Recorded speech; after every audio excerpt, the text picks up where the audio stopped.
राजनीति के आंगन से जुर्म की दुनिया तक, ग्रामीण इलाकों से शहर की गलियों तक, प्रदेश की हर छोटी बड़ी खबर से करेंगे आपको रूबरू। नमस्कार, मैं अखिलेश कुमार। आप देख रहे हैं दिशा न्यूज एनालिसिस दिल्ली। 14 अक्टूबर 2022 को दिल्ली में दिल्ली सरकार के पूर्व मंत्री राजेंद्र पाल गौतम के नेतृत्व में हजारों की संख्या में बौद्ध धर्म के समर्थकों के साथ न्याय संकल्प पदयात्रा निकाली गई। राजेंद्र पाल गौतम अपने निवास राजनिवास रोड से सभी समर्थकों के साथ Alipur road doctor Bhimrao Ambedkar memorial पहुंचकर बाबा साहेब को पुष्प अर्पित कर यात्रा को संबोधित किया।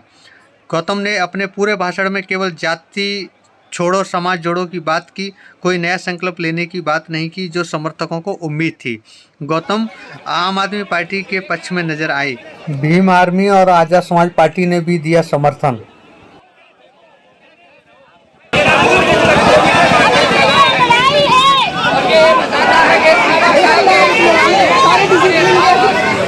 तो और जिन भगवान की मूर्ति की आप पूजा करते हो उन मूर्तियों को भी मेरे समाज के लोग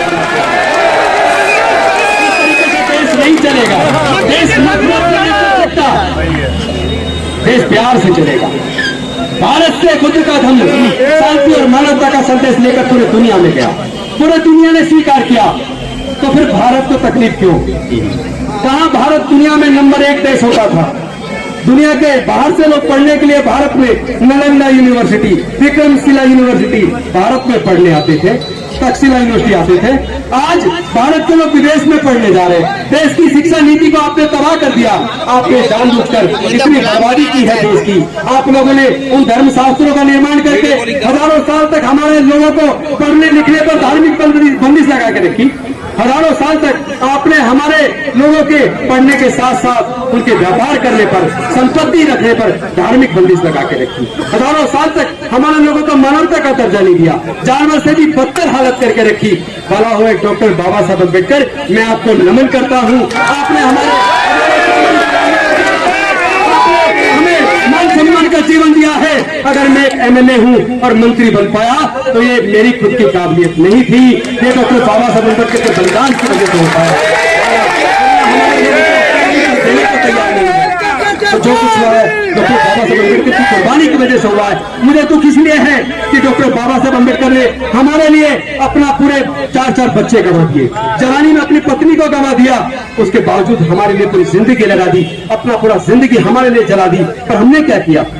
हमने उस व्यवस्था को मजबूत किया जिन्होंने हजारों साल तक हमें गुलाम बनाए रखा। मजबूत कैसे किया? आपको सोचना नहीं चाहिए क्या कि जाति किसने बनाई? पूरी दुनिया में जाति नहीं है। और जाति बनने से फायदा किसको हुआ और नुकसान किसको हुआ? जिसका नुकसान जाति की वजह से है वो जाति में बटा हुआ क्यों है? साथियों, तुम अपने अंदर फैले जातिवाद को कब खत्म करोगे? दूसरे लोगों से उम्मीद करते हो कि वो जातिवाद खत्म कर दे, वो छूत खत्म कर दे, और आप अपने अंदर जातियों को लेकर जिंदा रखे हुए हो। बोर्ड लगाते हो दी ग्रेट चमार, the great Valmiki, the great Khatik. शर्म नहीं आती? जब आप जाति खुद खत्म करने को तैयार नहीं हो तो दूसरे लोग कैसे खत्म करेंगे? पहले आप लोग संकल्प लीजिए कि आप लोग जातियों को छोड़ने को तैयार हो, आपस में रोटी बेटी का रिश्ता करने को तैयार हो। हमारे पास खेत की जमीन नहीं है, हमारे पास इतना पैसा नहीं है कि मुझे धंधे खोल लें, लेकिन हमारे पास बाबा साहेब के दी हुई प्रज्ञा है, करुणा है, सील है, समता, स्वतंत्रता, बंधुता और न्याय का संदेश है। हम लोग पढ़ाई के रास्ते पर जाकर अपने समाज को आगे कर सकते हैं, लेकिन इन लोगों ने हमारे साथ एक छल किया है। इन्होंने भारत में शिक्षा को बर्बाद कर दिया। क्योंकि हमने सर्वे किया है, देश के अंदर जितने सर्वोच्च न्यायालय, उच्च न्यायालय के जजेज हैं, देश के अंदर जितने सीनियर प्रोफेसर हैं, सीनियर साइंटिस्ट, सीनियर डॉक्टर हैं, वो सब लोग सरकारी स्कूल से पढ़े हैं। तो फिर अब सरकारी स्कूल बर्बाद क्यों किए? ये पूरी शिक्षा नीति को प्राइवेटाइज क्यों किया? कौन इसके लिए जिम्मेदार है? ये नहीं चाहते कि हमारे बच्चे पढ़े। इन्होंने इसीलिए राजेंद्र पाल जी संघर्ष करो, हम तुम्हारे साथ हैं। राजेंद्र पाल जी संघर्ष करो, हम तुम्हारे साथ हैं। जो लोग हजारों साल तक इनके गुलाम थे, 15-15, 16-16 घंटे जो लोग काम करते थे, काम के बदले में पैसे नहीं मांगते थे, केवल बचा कुचा खाना मिल जाता था, उसी से अपने आप को जिंदा रखते थे। तो लोगों को तकलीफ हो गई कि ऐसा इनके पास क्या आ गया, आज ये जुल्म के खिलाफ बोलते हैं, मुकदमा दर्ज कराते हैं, आज ये लोग काम के बदले में न्यूनतम मजदूरी मांगते हैं। उनको तकलीफ हो गई कि अगर ये दलितों के, पिछड़ों के, आदिवासियों के, गरीबों के बच्चे, मजदूरों, किसानों के बच्चे पढ़ जाएंगे तो इनकी फैक्ट्रियों में, इनके खेतों में सस्ते मजदूर कहां से आएंगे। ये तकलीफ है, इसलिए उन्होंने हमारी एजुकेशन सिस्टम को तबाह कर दिया, इतनी महंगी शिक्षा कर दी, इतना महंगा इलाज कर दिया कि हमारे लोग इलाज के बिना मर जाएं, हमारे लोग शिक्षा से वंचित हो जाएं, हमारे लोग दोबारा से गुलाम हो जाएं। लेकिन मैं आह्वान करना चाहता हूं, भारत के लोग अब दोबारा गुलामी स्वीकार नहीं करेंगे, स्वीकार नहीं करेंगे। मैं आपसे पूछना चाहता हूं, क्या आप अपने बच्चों को गुलाम देखना चाहते हो? नहीं चाहते तो इस लड़ाई को लड़ना होगा। ये लड़ाई हमारे बच्चों के भविष्य की है, ये लड़ाई हमारी बहन बेटियों की इज्जत की है, ये लड़ाई हमारे समाज के मान और सम्मान की है।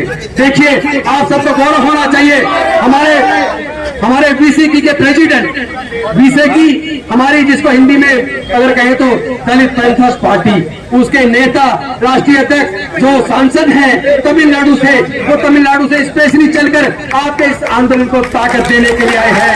मैं तिरुमा बलवन जी को आभार व्यक्त करता हूं कि हमारे बीच आए, और मैं चाहूंगा कि कम से कम तिरुमा बलवन जी को आप 2 मिनट उनको भी सुनिए। बहुत बहुत धन्यवाद। फिर मैं एक बार नारा लगा दूं, बौद्ध धर्म की क्या पहचान, जाति छोड़ो, जाति छोड़ो, जाति छोड़ो, बाबा साहेब की अंतिम इच्छा, बाबा साहेब की अंतिम इच्छा,